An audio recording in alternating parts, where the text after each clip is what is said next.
Hello, and welcome to another in my series of videos about the derivative rules, the rules for finding derivatives of functions.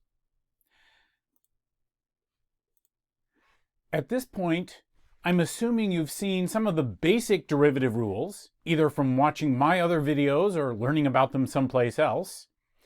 And that includes rules for finding derivatives of a sum, or a difference, or a product of two things.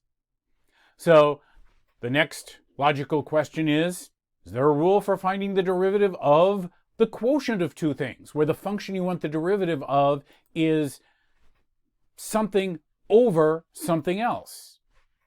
In other words, what's the derivative with respect to x of something of the form f of x over g of x? Well, there is such a rule. And I'm not going to tell you what that rule is, at least not right now, not right away. Instead, let's see if we can figure out what the rule should be based on what we already know. Now, first of all, instead of calling it f of x over g of x, I'm going to call it in of x over d of x. Think in for numerator and d for denominator. And then I'm going to use f of x to stand for that whole thing. So f of x is the function that we want a derivative of, and it consists of a numerator over a denominator. So if f of x is that whole thing, numerator over denominator, what is f prime of x? What's the derivative of that? So I'm using f of x to stand for the whole thing, and that's equal to in of x, the numerator, over d of x, the denominator. And if n divided by d is equal to f, I can rewrite that in terms of multiplication. We might want to think multiply both sides of that equation by d of x, but I can write it as f of x times d of x equals n of x. Now there's no longer a quotient involved. Instead, there is a product over here. And to find the derivative of what n of x is equal to, I can use the product rule, which we do already know about. So the derivative of n of x should be equal to, according to the product rule, it's the first thing times the derivative of the second thing, plus the second thing times the derivative of the first thing. So that would be f of x times d prime of x, plus d of x times f prime of x. Now the f prime of x is what we're trying to find. So let me take this equation here and solve it for f prime of x. Get it so that it will tell us what f prime of x is equal to. First, I'm going to get it so that the f prime of x term has a side of the equation all to itself. I'm going to subtract the f of x d prime of x from both sides. So d of x times f prime of x is equal to n prime of x minus f of x times d prime of x. Now I've got something times f prime of x where I want just f prime of x by itself. So I will divide through by that other factor d of x and get f prime of x equals n prime of x minus f of x d prime of x all over d of x.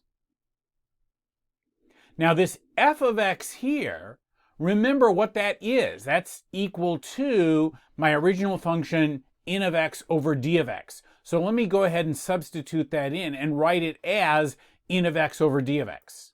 So now it says f prime of x equals n prime of x minus n of x over d of x times d prime of x all over d of x. Now we could stop right there and take that as our rule, but it looks a little messy with that multi-level fraction, fractions within fractions. So let me simplify it by multiplying the numerator here and the denominator here by d of x to cancel out this little d of x in this little denominator here. So if I multiply everything on top by d of x, I get n prime of x times d of x, minus, and then here the d of x over d of x cancels, and I get n of x times d prime of x. And on the bottom, I've got d of x times another d of x, which I could write as d of x squared. So now I am done, and I can take that as my rule for finding the derivative of something that's set up as a numerator over a denominator. So that is at least one way of writing the quotient rule.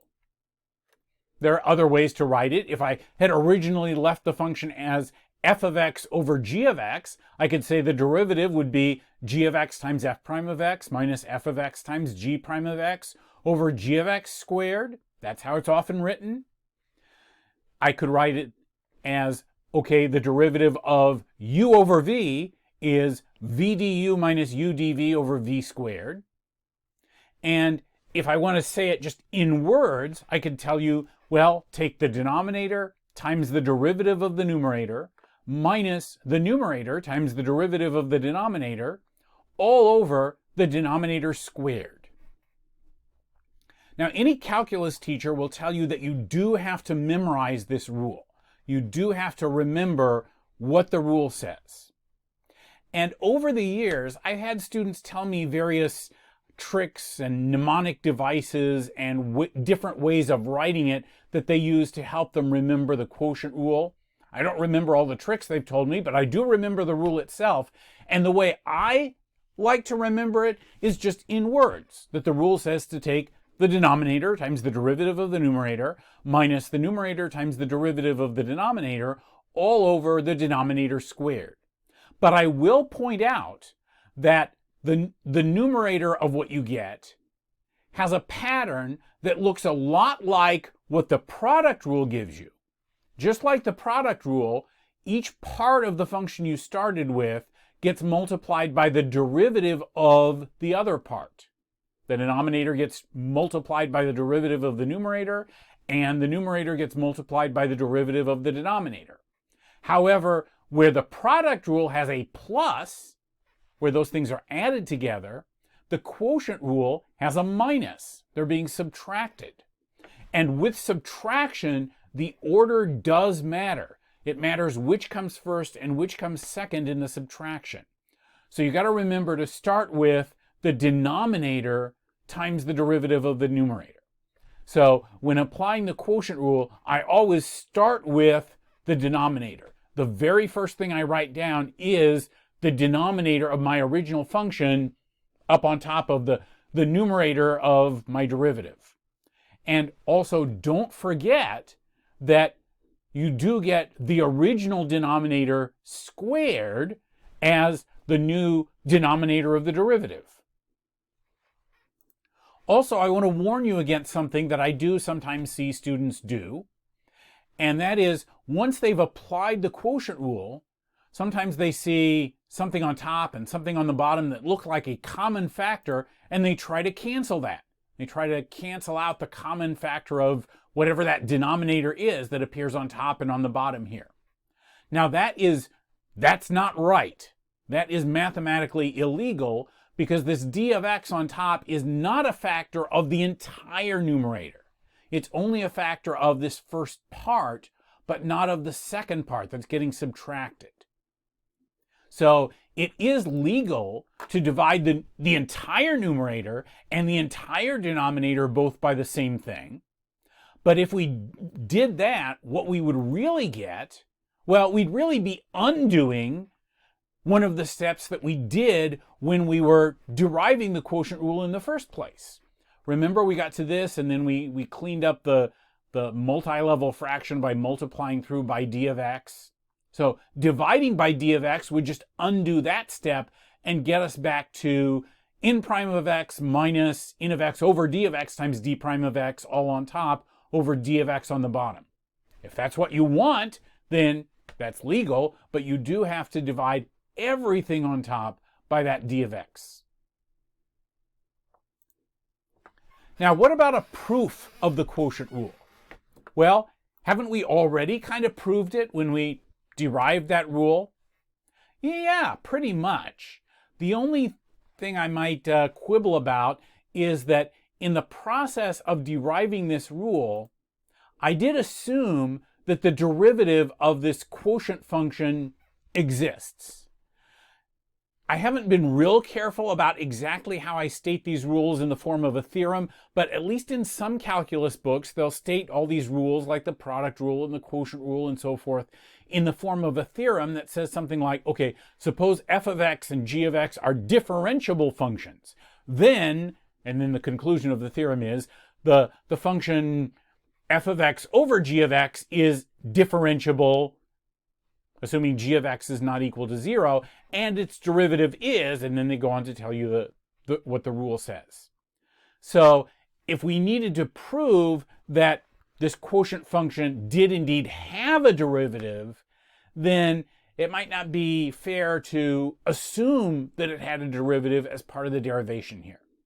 So it is certainly possible to go back to the definition of the derivative as the limit of this difference quotient, and to prove the quotient rule directly from that if you apply this definition to a function of the form n of x over d of x, or f of x over g of x, or however you want to write it, that you can derive the quotient rule from that. The proof that way is similar to the proof of the product rule, which I showed in a previous video. It involves a similar sort of trick as what was used in that product rule proof, and it uses some slightly complicated algebra. So overall, it's not too much worse than the derivative of the product rule proof, but I'm not going to bother to show it to you in this video. You can probably find it online or in a calculus textbook, or work it out for yourself if you understood how the product rule proof worked. But let's look at some examples. Now that we have this new quotient rule, let's see it in action. And the first thing I'm going to try it on is one where we don't absolutely have to use the quotient rule. There are other ways of getting the derivative of this particular function. So suppose we have the function f of x equal to 100 over x to the fifth, and we want the derivative. One way to differentiate that function is to think of it or rewrite it as 100 times x to the negative 5 power. So that's the same function, just written in a different way. Instead of as over x to the fifth, it's times x to the negative 5 power. And that's the kind of thing where we can find the derivative just from the first couple rules we learned. The derivative of a constant times a function is the constant times the derivative of the function, and the derivative of x to a power is the power times x to the power minus 1. So using those rules, we have that f prime of x would be 100 times negative 5 times x to the negative 5 minus 1, which would be negative 6. And then we could go ahead and multiply together the 100 times the negative 5 and write it as negative 500 times x to the negative 6, or put it back in the form of a fraction and write it as negative 500 over x to the 6th. But another way to do it is by using the quotient rule. We can treat it as a quotient, where the numerator is 100 and the denominator is x to the fifth. So the derivative should be the denominator times the derivative of the numerator minus the numerator times the derivative of the denominator all over the original denominator squared. So here that would be the denominator x to the fifth times the derivative of a constant is 0 minus the numerator 100 times the derivative of x to the fifth is 5x to the fourth, and then all over x to the fifth squared. Now x to the fifth times 0 up here would just be 0, minus 100 times 5 would be 500 x to the fourth, and then x to the fifth squared is x to the 10th. Not x to the 25th, but x to the 10th. It's x times x times x times x times x times another one of that same thing. And of course, 0 minus 500x to the fourth would just be negative 500x to the fourth. And now we can simplify this, reduce it to lowest terms by dividing the numerator and denominator both by that common factor of x to the fourth power, and it reduces to negative 500 over x to the sixth. So it agrees with what we got doing it the other way. And lots of times in math, there's more than one way to do something, more than one rule or technique that you can apply to a particular problem. And they both work, and they both give you the same answer, or answers that can be shown to be equivalent. And it's just up to you which approach you want to use, which approach seems easier or less trouble, or the one you want to try using. Now, this next example is one where the quotient rule is pretty much the only way to go. It's not the absolutely only way that we can do this, but it's any other way that I can think of to do this would be more complicated. So here, there's not really an easier way, but it is a good example of using the quotient rule. So this is the kind of thing where you would definitely need to pull out the quotient rule to find the derivative of something like this. It is a quotient. It's got something over something else. And there's no other real natural way of writing it other than something over something else. So let's use the quotient rule, which tells us to take the denominator times the derivative of the numerator minus the numerator times the derivative of the denominator all over the original denominator squared. So start by writing down the denominator, x squared minus 3x plus 1, times the derivative of the numerator. So now we need the derivative of 2x plus 7, and that would just be 2. Minus, now we need the numerator, 2x plus 7, and that gets multiplied by the derivative of the denominator. So the derivative of x squared minus 3x plus 1 would be 2x minus 3. And then down here, we put the original denominator, x squared minus 3x plus 1, but squared. And remember, we cannot legitimately cancel the x squared minus 3x plus 1 on top with one of the ones on the bottom, because the one on top is not a factor of the entire numerator. So if you're tempted to cancel, resist that temptation. What we can legitimately do is multiply some stuff out. So up here we can take this x squared minus 3x plus 1 and multiply through it by 2. So then we get 2x squared minus 6x plus 2. Minus, and then here we can multiply together the 2x plus 7 times the 2x minus 3. So we get the first 2x times 2x is 4x squared. On the outside we get minus 6x, and on the inside we get plus 14x. So that combines to give us plus 8x. And then last, the plus 7 times the minus 3 is minus 21. And then that first polynomial minus that second polynomial, we can go ahead and combine those by doing the subtraction and combining the like terms. So this 2x squared minus this 4x squared gives us negative 2x squared. This negative 6x minus this 8x gives us minus 14x. And this plus 2 minus a negative, or plus a positive 21, gives us plus 23 on the end here. So we might as well stop right there and say that's the answer. If you really wanted to, you could multiply out x squared minus 3x plus 1 squared. It would get kind of messy, and I don't really see any advantage to doing it that way. So I'm just going to leave it this way. So that's probably the simplest way of writing the derivative. Negative 2x squared plus, or minus 14x plus 23 on top over x squared minus 3x plus 1 squared on the bottom. Notice the denominator of the derivative does consist of the denominator of the original function, only squared. Okay, one more example. What about if our function that we want the derivative of is sine x over cosine x? That looks like another job for the quotient rule. After all, we have a quotient, something on top over something on the bottom. So the quotient rule is going to tell us to take the denominator times the derivative of the numerator minus the numerator times the derivative of the denominator. So each part gets multiplied by the derivative of the other part, all over the original denominator squared. So start by writing down the denominator up here, cosine x. Then we multiply it by the derivative of the numerator. And remember, the derivative of sine x would be cosine x. Minus, that minus is part of the quotient rule.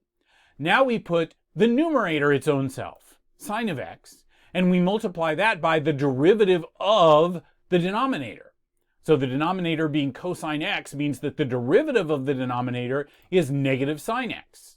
And then that's all over the denominator, cosine x squared. Now let's see if we can simplify this. Here we have a cosine x times another cosine x. So cosine x times itself, cosine x squared. And minus sine x times another minus sine x. A minus times a minus would be a plus. So it's plus sine of x squared. And then cosine of x squared down here. And remember, this is just another way of writing, you take the cosine of x and you square the whole thing. And look at that numerator. It's got a cosine squared plus a sine squared.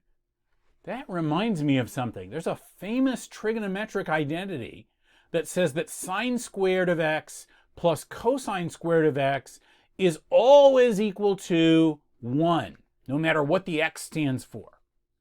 Well, that's exactly what we have here. The addition is in the other order, but that doesn't matter. Addition is commutative. So this sine squared plus this cosine squared is equivalent to just 1, so I can write this as 1 over cosine squared of x.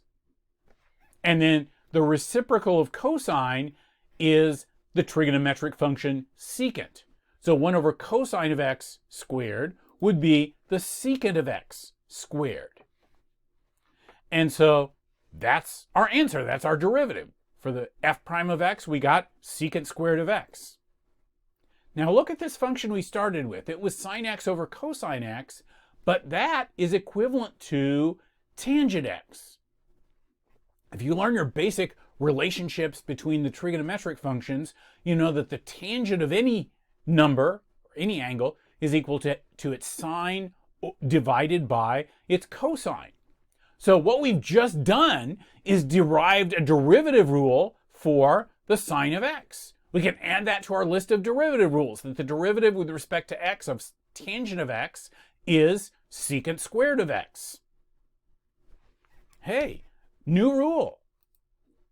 And we can also find rules for the derivatives of the rest of the trigonometric functions, cotangent and secant and cosecant, in each case by writing them as a quotient of the other trigonometric functions that we already know about. So cotangent is equivalent to cosine over sine, secant is equivalent to 1 over cosine, cosecant is equivalent to 1 over sine, and we can derive rules for the derivatives of those three trigonometric functions the same way we did for tangent x. I'm not going to show you that in this video. I do plan to make my next video about the derivatives of those other trigonometric functions and then working through some examples where we use all these differentiation rules. But you're welcome to try and figure out for yourself what those derivative rules are. They're not too hard to figure out if you know, well, if you know the quotient rule and you know some basic trigonometric identities that come in handy for simplifying the results. So that's it for this video. Thanks for watching. Hope this was helpful. See you next time.